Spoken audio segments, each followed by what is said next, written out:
That's interesting. So speaking about, I'm sorry if I No, it's will okay. ask another question. No, good. So speaking about fallen angels, because I met a preacher before and we were talking about these things, but he said those the sons of God does not necessarily mean that those were fallen Yeah, angels. But they can to tell my you that. Yeah, they can tell you it doesn't mean that. If you read contextually in the context itself, and then you read in light of New Testament, they are angels.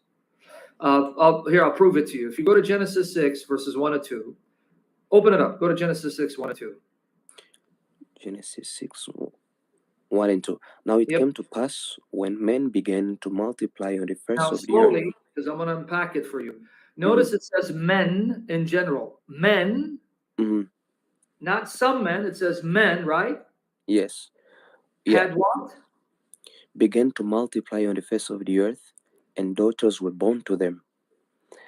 That the sons of God saw the daughters of men. Okay, now that before they you move were- on, Mhm, in verse 1, it says men had daughters born to them. mhm. Is that referring to men in general or some men? Men in general. But then in verse 2, it tells you the daughters of men. So here you have the daughters of men. So here are the daughters, and here are the men who had them, but they are differentiated from the sons of God. Mhm. If the sons of God were men, then they would be included in that category of men, right? Yes, sir. So why are they differentiated? Why are they distinguished? Yeah, I understand what you're saying and I get it. But their objection was maybe those sons of God were simply like servants of God because they're called How can they be servants of God when they do something sinful and evil and bring about the destruction of the world? Exactly. These sons of God, were they righteous or evil? Because through their having sex with these women, God got disgusted with the world and humanity and destroyed it. That sounds like righteous servants of God? No, they do not. Okay, so contextually, they cannot be righteous servants of God when they're doing something so horrible and evil that God destroys the world by flood. Wow. Right? Yes, sir. Now, So, mhm. the second proof it's angels and not humans, is 2 Peter and Jude. Go to 2 Peter chapter 2. You ready? Yes, sir. Okay. In 2 Peter chapter 2, now let me give you the context so you understand what Peter's doing, and Jude is going to do the same thing. In 2 Peter 2, Peter is warning that there are going to be false teachers who are going to deny Jesus, whom God will destroy. And then he gives an example of how God treated false teachers in the past to prove that since God doesn't change, God is the same yesterday, today, and forever. You know that if God destroyed false teachers and evildoers in the past, he will do so in the future, right? Yes, sir. And then he gives 3 examples of God destroying false teachers, false prophets, and evildoers for their sins as a warning. These false teachers and their evil, their immorality will be destroyed as well. 3 examples from the Old Testament that Peter assumes you, the reader, know where to find them. Now notice the 3 examples he gives. Go to 2 Peter 2, read 4 to 8. 4 to 8, it says, "For if God did not spare the angels who sinned, but cast them down to hell and delivered them into the chains of darkness, to be reserved for judgment. 5. And did not spare the ancient world, but saved Noah, one of 8 people, a preacher of righteousness, bringing in the flood on the world of the ungodly. 6. And turning the cities of Sodom and Gomorrah into ashes, condemned them to destruction, making them an example to those who afterward would live ungodly." All the way to 8, right? All the way to 8, okay. "And delivered righteous Lot, who was oppressed by the filthy conduct of the wicked. 8. For that righteous man dwelling among them tormented his righteous soul from day to day by seeing and hearing their lawless deeds."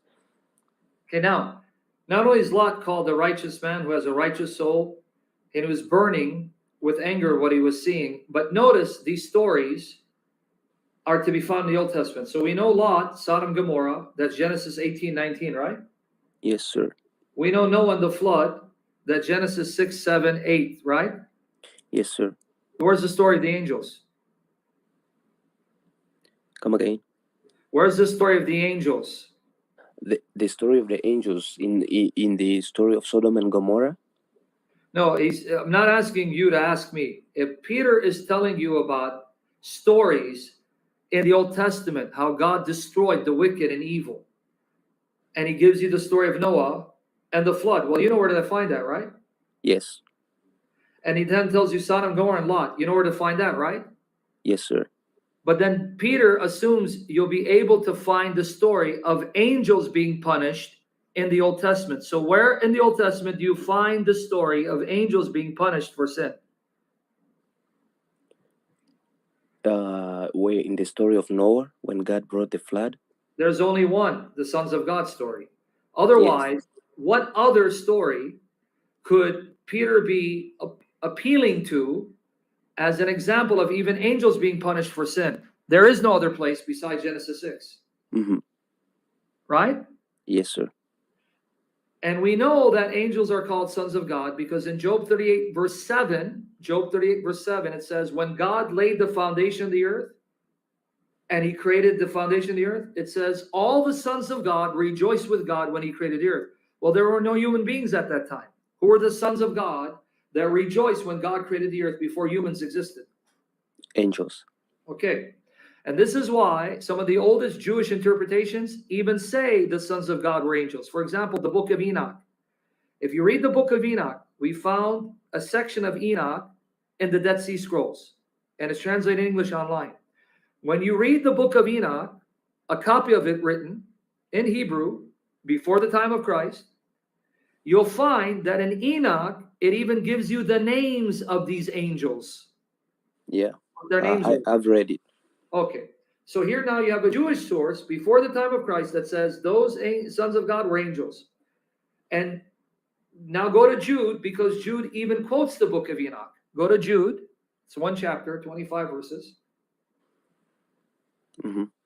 Okay, so when you go to Jude, let me show you where Jude is quoting the book of Enoch. And this quotation you'll actually find in the book of Enoch that we discovered in 1947, translated in English. In the English, it's the book of Enoch, chapter 1, verse 9. Chapter 1, verse 9, the book of Enoch. This is quoted word for word in Jude. Go to Jude, read verses 14 and 15. 14 and 15. It says, now Enoch, the seventh from Adam, prophesied about this man also, saying, behold, the Lord comes with 10,000s of his saints to execute that judgment on all, to convict all who are ungodly among them of all their ungodly deeds which they have committed in an ungodly way, and of all the harsh things which ungodly sinners have spoken against him. Okay, here he quotes a prophecy from Enoch, the seventh from Adam. Now, let me show you where that prophecy is. I just sent you the link and I posted it on the screen. Here's the English translation of the book of Enoch, chapter 1, verse 9. Tell me if this sounds familiar. Okay, you just read the prophecy, right? Now, look at here. I'm going to put it on the screen. Guys, tell me, he just read Jude 1, 14 and 15. Tell me what I'm about to post to you if it sounds familiar. This is now the English translation of Enoch, chapter 1, verse 9. I give you the link. Now watch here, guys. Let me just line it all up. Let me read it. Tell me if it sounds familiar. First Enoch, chapter 1, verse 9. And behold, he cometh with 10,000s of his holy ones to execute judgment upon all, and to destroy all the ungodly, and to convict all flesh of all the works of their ungodliness, which they have ungodly committed, and of all the hard things which ungodly sinners have spoken against them. Does that sound familiar? Yes, sir. Didn't you just read out in Jude? Yes, sir. So that tells you that when Jude wrote this epistle by inspiration of the Holy Spirit, this book of Enoch was in existence, and he had access to it because he's quoting from it. Mm-hmm. Which means that Jude accepts many of the ideas and teachings in Enoch as true and historical. Yes, sir. And it's in this book that we're told that the sons of God were angels. So now, go to Jude, same chapter, read 5 to 7. 5 to 7, it says, but I want to remind you, though you once knew this, that the Lord having saved the people out of the land of Egypt, afterward destroyed those who did not believe. And the angels who did not keep their proper domain, but left their own abode, he has reserved in everlasting chains under darkness for the judgment of the great day, as Sodom and Gomorrah and the cities around them in a similar manner to these. Wait. Did you catch it? Read 6 again, because you didn't catch the connection with 7. What did 6 say? And the angels who did not keep their proper domain, but left their own abode. So they he left has- heaven, their proper domain, so they came to the world. They left their heavenly abode. They didn't retain their position, and they came down. Okay, go ahead. He has reserved in everlasting chains under darkness for the judgment of the great day. Now compare it with 7. Watch here. As Sodom and Gomorrah and the cities around them in a similar manner to these, having given themselves over to sexual immorality. And now you confuse me. It says Sodom and Gomorrah did a similar thing that the angels did. Sodom, Gomorrah, and the neighboring cities, in a similar manner, meaning similar to the angels, gave themselves to sexual immorality. So what was the sins of the angels? Sexual immorality. You caught it? Yes, sir.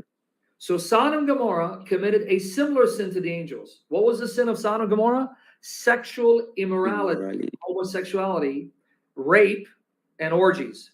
It says this sin was similar to what the angels did, because the angels also committed sexual immorality, because angels are not supposed to have sex with humans, just like a man is not supposed to have sex with men, or gang rape or orgies.